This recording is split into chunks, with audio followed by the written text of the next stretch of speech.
नमस्कार, मैं डॉक्टर स्वाति मिश्रा आप सभी का अपने चैनल स्वेट्स पैशन पे वेलकम कर रही हूँ।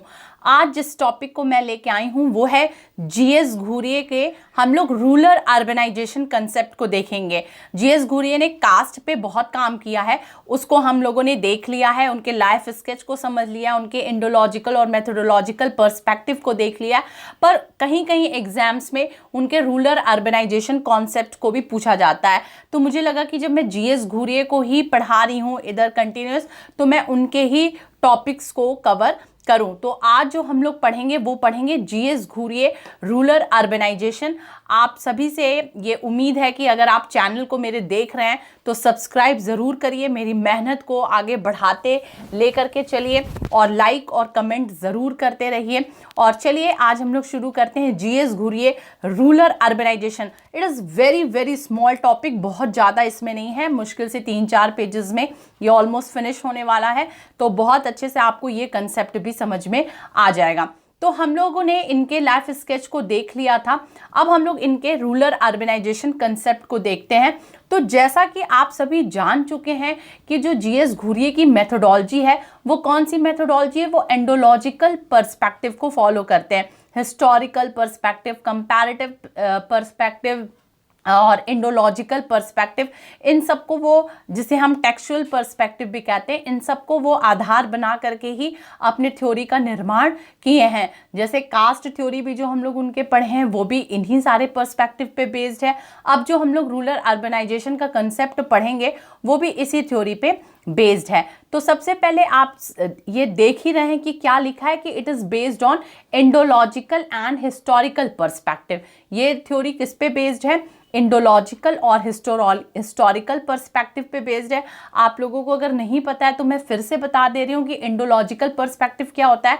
ये वो पर्सपेक्टिव होते हैं जो हमारे इंडिया के एपिक से रिलेटेड होते हैं, हमारे इंडिया के हिस्टोरिकल टेक्स्ट से रिलेटेड होते हैं, और जो भी हमारे धर्म ग्रंथ हैं, हमारे इतिहास हैं, इन सब से आधार बना करके जब हम समाज का अध्ययन अध्यापन करते हैं तो उसको इंडोलॉजिकल पर्सपेक्टिव कहा जाता है। तो जीएस घुरिये की ये जो स्टडी है rural urbanisation, this is also based on Indological as well as historical perspective, because Ghurye took the references of Sanskrit text and documents. यहाँ पर घुरिये ने किस चीज़ का आधार बनाया था?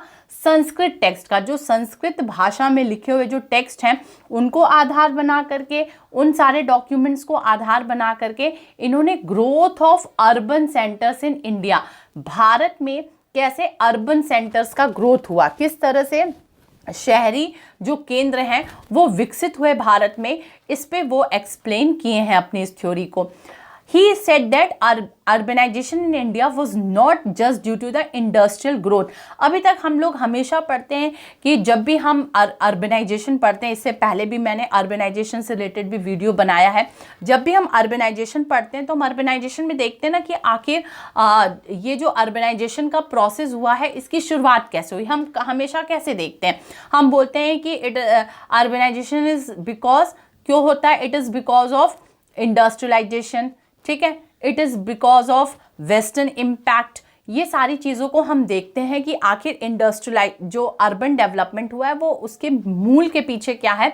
इंडस्ट्रियलाइजेशन, इंडस्ट्रियल ग्रोथ, कि कहीं पर एक इंडस्ट्री सेटअप हुई होगी, मान लीजिए कि एक स्थान पे ये एक इंडस्ट्री सेटअप हुई है।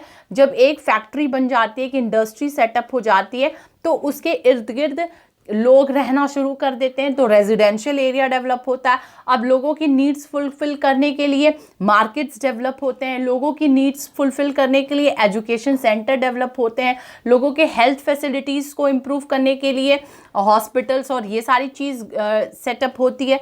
तो जहाँ एक इंडस्ट्रीज़ का सेटअप होता है, धीरे धीरे वो केंद्र अर्बनाइज्ड होते चला जाता है, ठीक है, शहरीकृत होना शुरू होता है। ये हम हमेशा से पढ़ते हैं।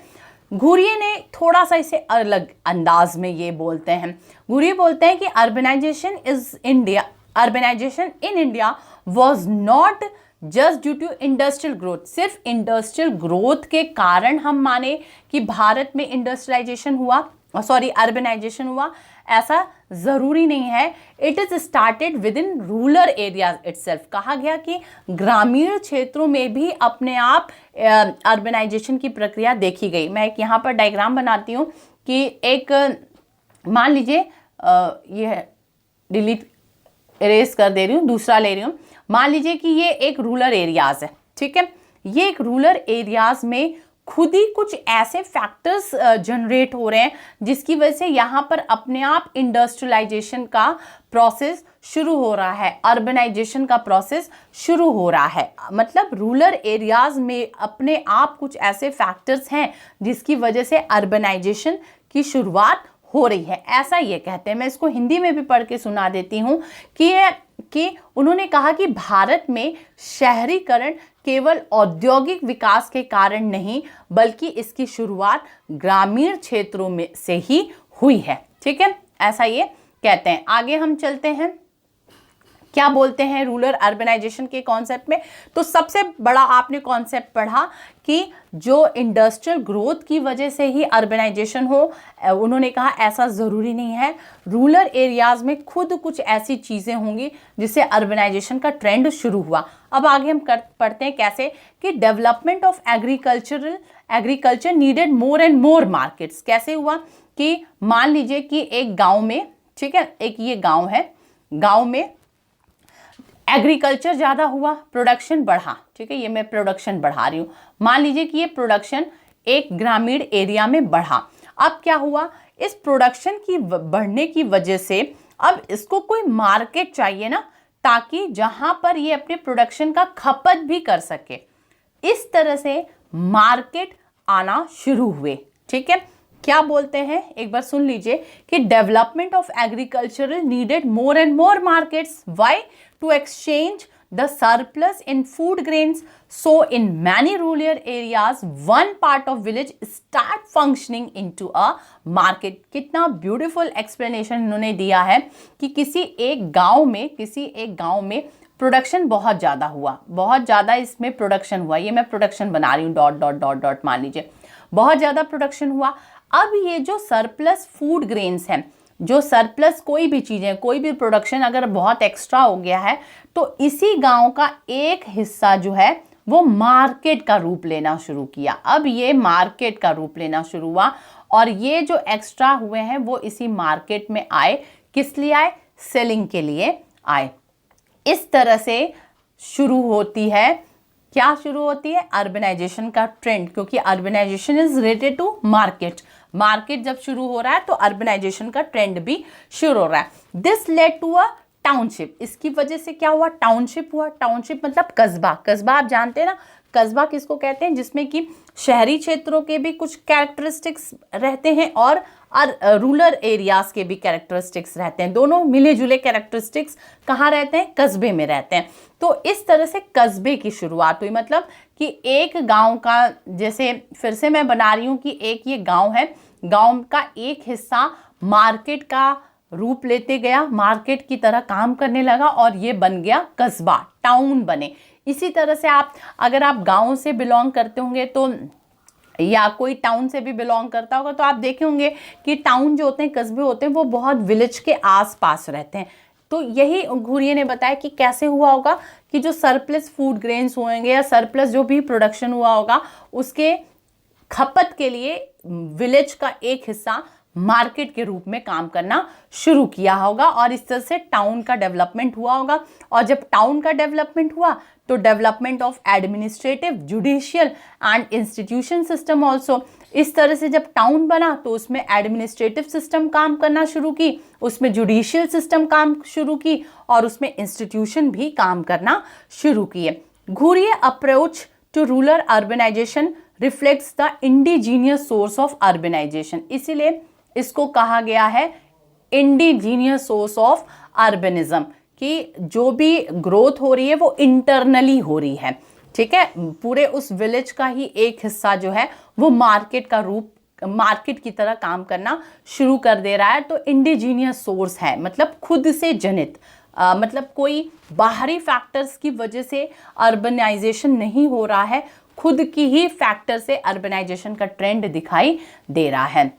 आगे हम बोलते हैं कि आगे घूरिए क्या बोलते हैं कि ड्यूरिंग कॉलोनियल टाइम्स, अब वो थोड़े से कॉलोनियल टाइम्स की बात करते हैं कि the growth of metropolitan centres altered the Indian life. The town and the cities were no longer the outlets for agricultural produce and handicrafts, but they become the major manufacturing center.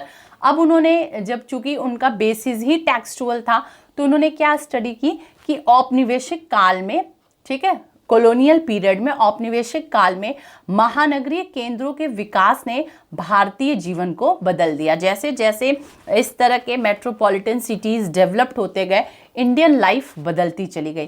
कस्बे तथा शहर अब कृषि उत्पादन के स्थान न रहकर प्रमुख विनिर्माण केंद्र का काम करने लगे. कि जो विलेज में, ठीक है, जो टाउन्स में काम होता था प्रोडक्शन का, अब वो प्रोडक्शन का काम नहीं कर रहा है. प्रोडक्शन का काम कौन कर रहा है? विलेज कर रहा है. अब ये विनिर्माण केंद्र का काम करने लगा है. ठीक है, मतलब कच्चे माल ले करके और फिर उससे प्रोडक्शन करना. जैसे इसी तरह से माना जाता है कि घुरिये ने बताया कि इसी तरह से बनारस, कांचीपुरम, जयपुर, मुरादाबाद जैसे शहरों का निर्माण हुआ होगा. जैसे silk cloth manufacturing, jewellery manufacturing, metal artefacts, weapons artefacts. आपको पता है कि मुरादाबाद में मेटल आर्टिफैक्ट्स, तो गांव में मेटल्स का होता होगा, फिर उसको ला करके उस रॉ मटेरियल को ला करके फिर विनिर्माण उद्योग, मैन्युफैक्चरिंग सेंटर्स बनना शुरू हुए. तो इस तरह से बनारस, कांचीपुरम, जयपुर, मुरादाबाद जैसे शहर बने. इस तरह से देखिए कितना अच्छा कॉन्सेप्ट उन्होंने रूरल अर्बनाइजेशन का दिया. तो जब भी आपके एग्जाम में रूरल अर्बन या अर्बनाइजेशन का आता है तो आप जीएस घुरिये के भी इस वाले पोर्शन को आप लिख सकते हैं कि हाउ अर्बन सिटीज डेवलप्ड, या अर्बनाइजेशन का ही कंसेप्ट आ सकता है तो आप जीएस घुरिये के भी कंसेप्ट को लिख सकते हैं. These centers use rural areas for producing raw materials and turned into market for selling products. क्या कहा जा रहा है कि ये जो केंद्र थे, जैसे ये जो केंद्र बने, मतलब विलेज से टाउन का रूप ले लेना, ये जो केंद्र बने वहाँ कच्चे माल के उत्पादन हेतु ग्रामीण क्षेत्रों का सहारा लेते थे और शहरों तथा कस्बों में उन उत्पादों की बिक्री का काम करते थे. मतलब क्या कहा जा रहा है, एक चीज़ मैं बता दे रही हूँ कि जैसे विलेज है, फिर ये टाउन है और ये सिटीज़ है. ठीक है, विलेज से कच्चे माल कहाँ आते थे? कच्चे माल आते थे टाउन्स के पास. ठीक है, टाउन्स क्या करता था, इस कच्चे माल का यूज़ करके मैन्युफैक्चरिंग का काम करता था और फिर उसको सेल करने के लिए कहाँ ले जाता था? सिटीज़ में ले जाता था, शहरों में ले जाता था. इसलिए मैंने इसको वीटीसी के कॉन्सेप्ट में समझाया है. ऐसा घुरिये का ये कॉन्सेप्ट है. Does the metropolitan economy emerge to dominate the village economy? इस तरह से अभी क्या हुआ, मैंने आपको समझाया है अभी ये वाला फिर से VTC का कॉन्सेप्ट. तो इस तरह से ये जो मेट्रोपॉलिटन इकोनॉमी है, ये इकोनॉमी क्या है? मेट्रोपॉलिटन. यही गांव कच्चा माल भेज रहे हैं टाउन को, टाउन इस कच्चे माल से मैन्युफैक्चरिंग का काम कर रहा है. यही फिर मैन्युफैक्चरिंग, मतलब जब वो कोई मैन्युफैक्चर चीज़ हो जा रही है तो उसके सेलिंग के लिए कहाँ जा रहा है? शहरों में जा रहा है. तो ये शहर अब डोमिनेट हो गए क्योंकि ये करेंसी उनको दे रहे हैं, ये उन्हें पैसा उपलब्ध करा रहे हैं. तो ये जो शहर है ये डोमिनेटिंग स्टेटस में आ गए और जो विलेज कम्युनिटी है उसका ये शोषण करना शुरू किए. इस तरह से घुरिये ने इसे एक्सप्लेन किया है कि for the Ghurye the large city with its big complexes of higher education, research, judiciary, health services, print and entertainment media as a cradle innovations that ultimately serve cultural growth. और जो मेट्रोपॉलिटन सिटी हुए वो किस तरह के उभर के आ गए? वहीं पर एजुकेशन सेंटर्स डेवलप होना शुरू हुए, वहीं पर रिसर्च एरिया डेवलप होना शुरू किए, वहीं पर हेल्थ सर्विसेज डेवलप्ड होना शुरू की, वहीं पर प्रिंट मीडिया और एंटरटेनमेंट मीडिया डेवलप होना शुरू किया. इस तरह से वहाँ पर बहुत सारे इनोवेशंस हुए और इस इनोवेशन से जो कल्चरल ग्रोथ होना शुरू हुआ. तो इस तरह से एक्सप्लेन कर रहे हैं जीएस घुरिये. तो बस इतना ही है. मैंने पहले ही बोला था कि बहुत छोटा सा वीडियो है रूरल अर्बनाइजेशन का कंसेप्ट जीएस घुरिये का वैसे तो बहुत डिटेल में उन्होंने लिखा है, पर आपके जानने के लिए इतना बहुत है। तो होप आपको ये इनका रूरल अर्बनाइजेशन का कंसेप्ट समझ में आ गया होगा। आ गया तो लाइक और शेयर ज़रूर करिएगा। फिर हम किसी नए थिंकर्स के साथ आप लोगों से जल्द ही मिलेंगे। तब तक के लिए बाय बाय, टेक केयर।